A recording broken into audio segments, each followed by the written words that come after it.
Today we're going to focus on the goals of democracy awakening.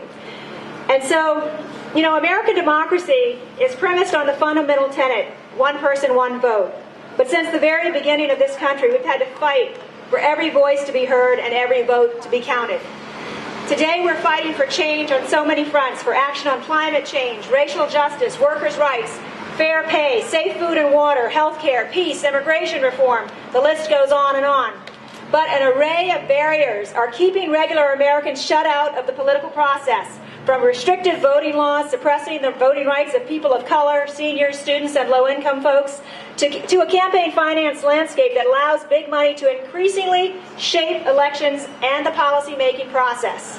2010, Citizens United. Citizens United was an AstroTurf organization, got the Supreme Court to agree that political spending on campaigns equals free speech.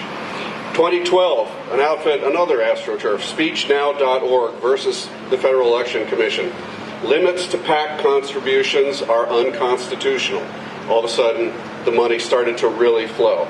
2013, McCutcheon struck down aggregated individual limits of $48,000. The money began to, all of a sudden it's like tearing down the dam, the floodgates begin to pour.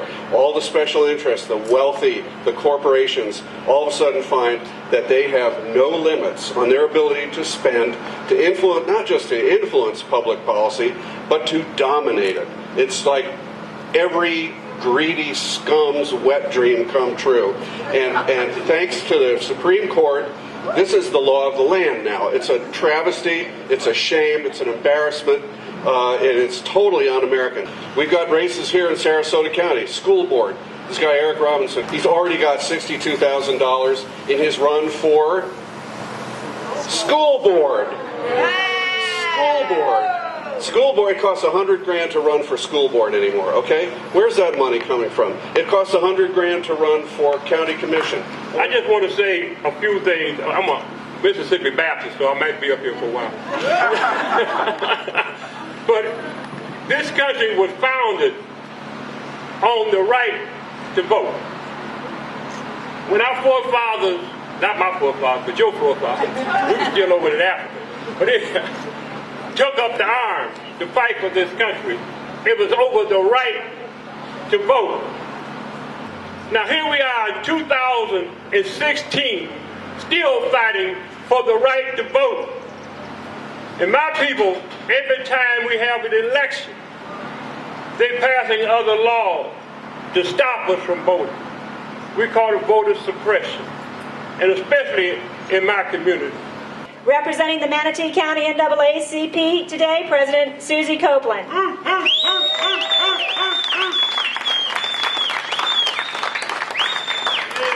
Thank you, Arlene, for having us out today. It's really good to see all of you here.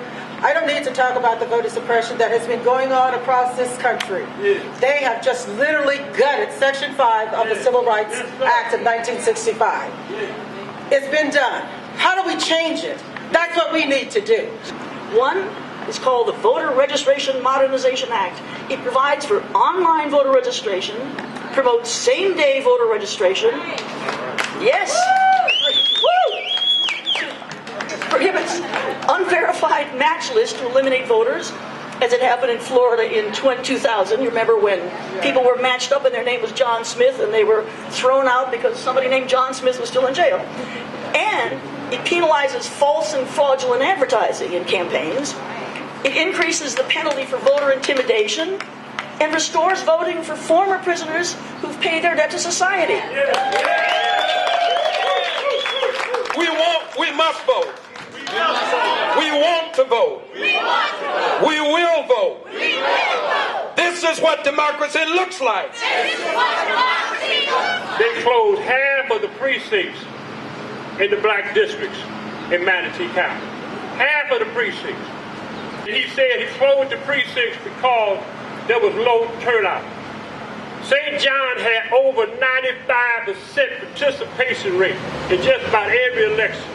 St. John, in an African American community, the highest percentage of any precinct in the county.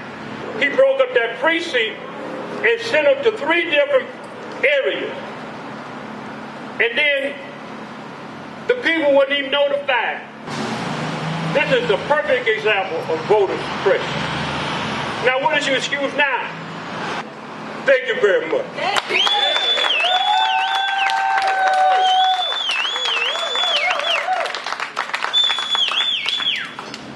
We are the 99%. Democracy is not for sale. Corporations are not people. And the more we continue to come out together, standing together, somebody's gonna listen. Say this with me: I want to vote. I will vote. I must vote. This is what democracy looks like. It's called the Voter Confidence and Increased Accessibility Act. When I was reading this, I said, wait a minute, something looks familiar here. One, it requires durable voter verified paper ballots. It requires mandatory random audits of federal election results. And it requires that the results are certified. You have to wait until the audits are complete before you certify an election. Wait a minute. We passed that in Sarasota County in 2006. Remember, anybody here? We passed that very language here in this county. A few years ago, I was in Fort Benning, Georgia, standing before the School of the Americas.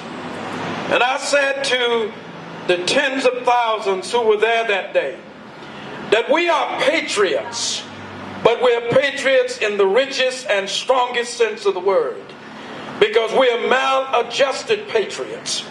We refuse to adjust to unequal treatment. We refuse to adjust to women working the same jobs and receiving less pay than men.